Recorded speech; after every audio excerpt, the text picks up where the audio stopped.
Hi. In this lesson, we're going to be working with graphing linear equations, which is y equals mx plus b, and we're going to be working with x and y intercepts.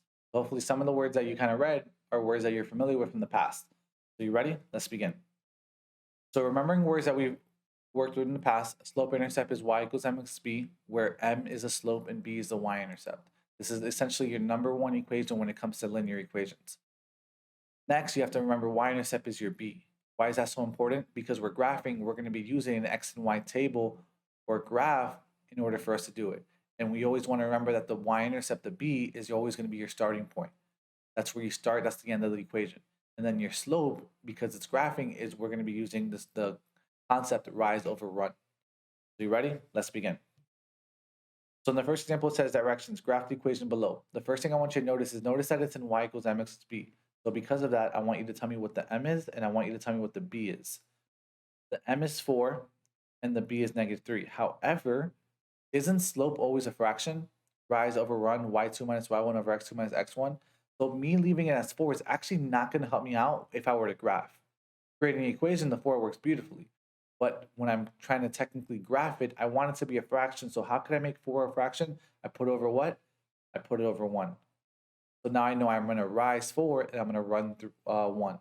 So let's go ahead and graph this. Step 1, follow your y-intercept, -3. Go on your y to -3, and I want you to put a dot there. Now, after you put a dot at -3, the next thing you're going to do is you're going to go up 4 over 1. So I'm going to go up 4. So 1, 2, 3, 4. And I'm going to go over 1. That's going to be my second point. Technically, all I need is 2 points for a line, but I'm going to find a few more. I'm going to go up 4 again. 1, 2, 3, 4 over 1. And that's going to be my third point. Now notice that my line is going in a positive direction if I were to connect the dots. That's true because my line is positive, my slope is positive. So once you feel like you have enough points, go ahead and just draw a line through the point.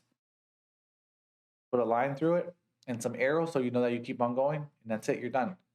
So when it comes to graphing lines, all you need to make sure is that it's in y equals mx plus b, know what the m is, know what the b is, and that's it, you're done. Okay, example 2, y equals -2x plus 4. So again, what is your m? It's -2, but over 1. And what's your slope? I'm sorry, what's your y-intercept? B is equal to 4. So step 1, go to your y-intercept. I'm going to go to 4. I'm going to put a dot there. And then now my slope is down 2 over 1. How do I know down 2? The 2 is negative.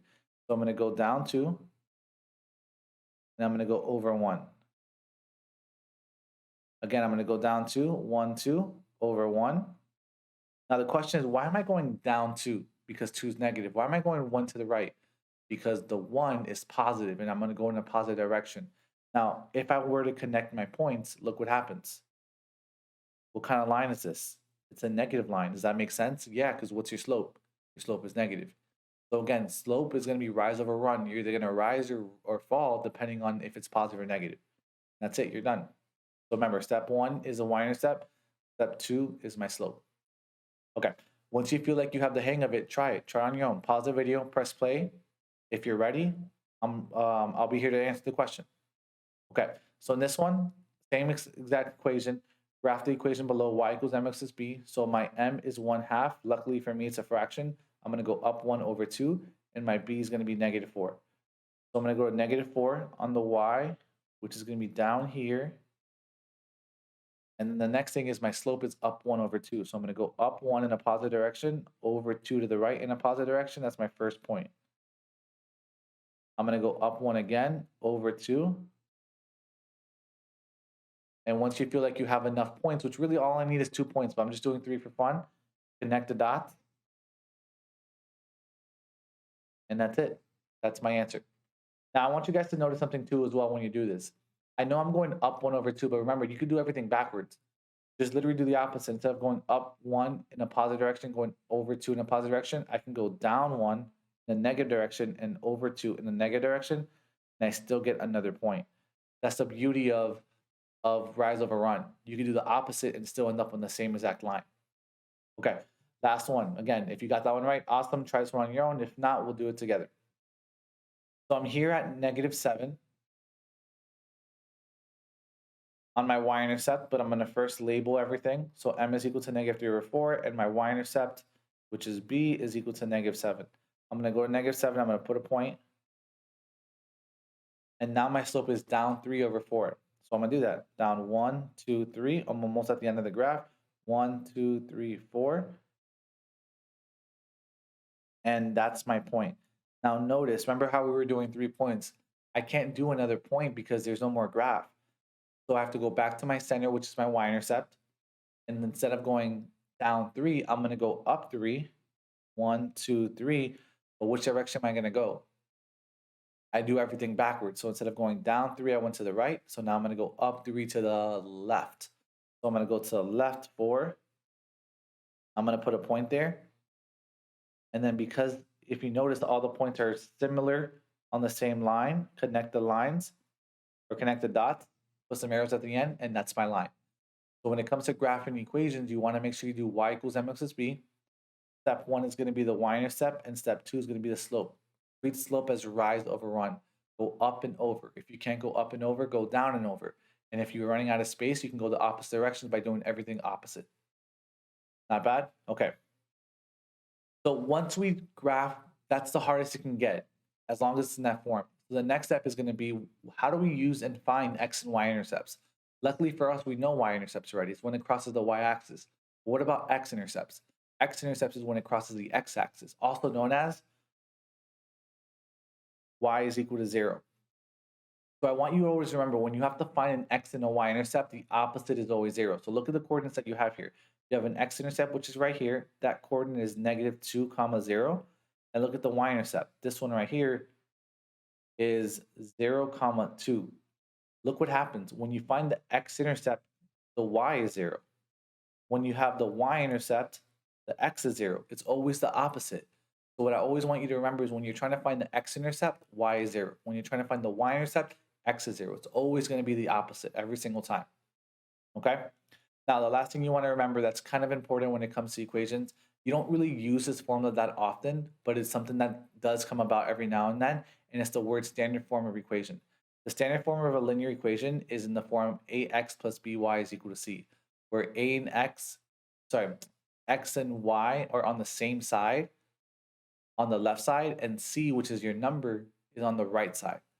And you have to notice that a, b, and c are always going to be real numbers. So like 1, 2, 3, numbers that are considered real numbers. Okay, and a and b are never going to be 0, because if they are 0, then that means that's not going to be a linear equation anymore. But it doesn't matter. Whenever you see x and y on the same side, it means that it's going to be written in standard form. Now, they don't ask this question that often, but it's something that you want to know. The two most famous equations are still going to be slope-intercept and point-slope form from previous lesson. Okay, so directions, find the x and y intercepts from the given graph below. So I'm going to find the x and y intercepts. The first one's going to be this one right here. That's my x. So I know my x-intercept is technically -4, but how do I write that? I'm going to write it like this, -4, 0. And my y-intercept is going to be down here, which is going to be 0, -4. And that's it. I'm done. Remember, x and y-intercepts, the opposite is going to be 0, okay?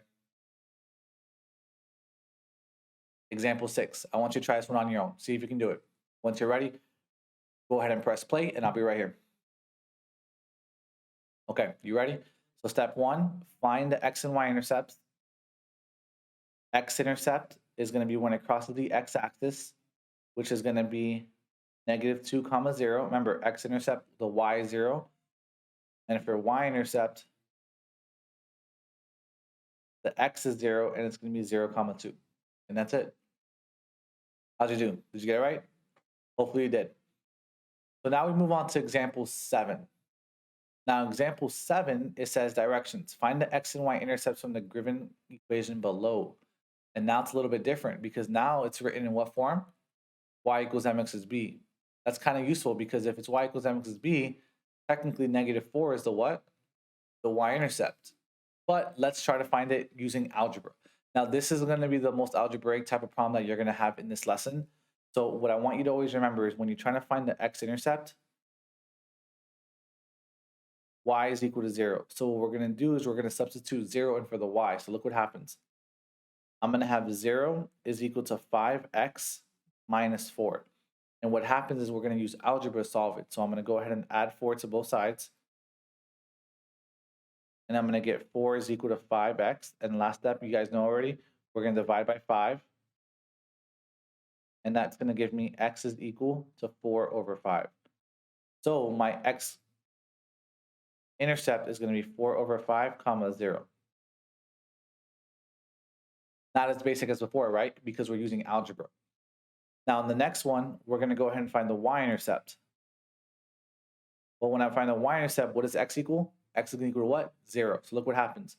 Y equals 5 times 0 minus 4. Work this out. What's 5 times 0? Y is equal to 0 minus 4. And what's y equal to? Negative 4. Wait, shouldn't we already know that? Why? Because anytime it's written in y slope-intercept, y equals mx is b, the y-intercept is at the end, which we already knew was negative 4, so I didn't even have to do any of this. But I proved it. Now I have it. So my answer is 0, comma, negative 4. And that's my y-intercept. Now, these type of problems are going to require a little bit more skill because of the fact that you're using algebra to solve for these letters. Let's try a couple more.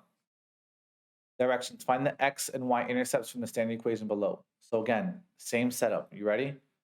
To find the x-intercept, y equals to what? Y equals to 0. So look what happens. It's going to be 5x minus 10 times 0 is equal to 20. Question, what form is this in? This is in standard form. Standard form meaning that x and y are on the same side. So afterwards, I'm going to go ahead and work this out. 10 times 0 is going to technically disappear. So it's going to be 5x is equal to 20. I'm going to divide both sides by 5. I get x is equal to 4. Let me fix that up really quickly. X is equal to 4. So my answer is 4, comma 0. And that's my x-intercept. Now my y-intercept, do the same concept. I'm going to plug 0 in for the x is always everything opposite. So for the y-intercept, I'm going to plug 0 into the x. So it's 5 times 0 minus 10y is equal to 20. What happens to 5 times 0? It's 0, so it disappears. So I'm going to cross that out. It's negative 10y equals 20. Negative 10 and y are being multiplied, so opposite is division. Divided by negative 10, divided by negative 10, and I get y is equal to 20 divided by negative 10, which is negative 2. So that would be my y-intercept, but I'm going to fix it and put it as 0, comma negative 2, and that's my final answer. So when it comes to finding x and y-intercepts, sometimes it can be written in standard form. It doesn't matter. You're going to plug 0 in for the opposite and use algebra, chapter 1, to help you solve for these variables. Okay, next example. We're going to try something called the cover-up method. What the cover-up method is this. Did you guys notice in the last problem where when we plugged in 0, the x or the y just disappeared? If it's written in standard form, you're allowed to do that. You're allowed to just kind of cancel it out. Because when you plug in 0, anything times 0 is always 0. So it doesn't really matter. So what we're going to do is when we find the x-intercept, we have to remember you can plug in y as 0 or just cover up the y. So I'm going to cover up the y. And I'm going to write the rest. 2x is equal to 8. And then simplify. Divide by 2, divide by 2. X is equal to 4. So my answer, 4, comma 0. And that's it. I'm done. Nothing else to it. How was that? So now let's try another method. Let's find the y-intercept. Y-intercept means I'm going to plug 0 into what? 0 into x. So what am I going to cover up? The x. So let's cover it up. Write what you have, which is positive 4y equals 8. Simplify. Divide both sides by 4. Both sides by 4. What is y equal to? Y equals 2. So what's my answer? 0, comma 2. And that's it. So the cover-up method is going to work because every time you plug in 0, it's going to disappear. So you're allowed to just kind of erase it or erase it from the problem and write the rest of it. And that's it. All right, so for the last example, we've done a graph, we've done equations. But what about a table? How do you find an x and y table, x and y intercept when given a table? Remember, it's the same thing. We're going to go to the same process, x-intercept, and you just have to remember, x-intercept is when what is equal to 0? When y is equal to 0. So find y equals 0. It's right here. What's its counterpart? 1. So what's the x-intercept? X-intercept is going to be x is equal to 1, but as a coordinate is 1 comma 0. That's all. Now, how do you find the y-intercept? Let me change colors. Y-intercept is when x is equal to 0. Find it. When is x equal 0? It's right here. So my y-intercept is y equals to negative 2, and the coordinate is going to be 0 comma negative 2. And that's all. So these are the problems where I need you guys to always be really detailed when it comes to these setups, because x-intercept is solved when y is equal to 0, and y-intercept is solved when x is equal to 0. And then if you're asked to graph this equation, remember the only way we can graph a linear equation is if it's in y equals mx plus b. Now the reason why we're doing all these methods is because now that you know the x and y intercepts, you could use these as points for our graph. Okay? All right. Thank you for watching. Hope this helped, and best of luck.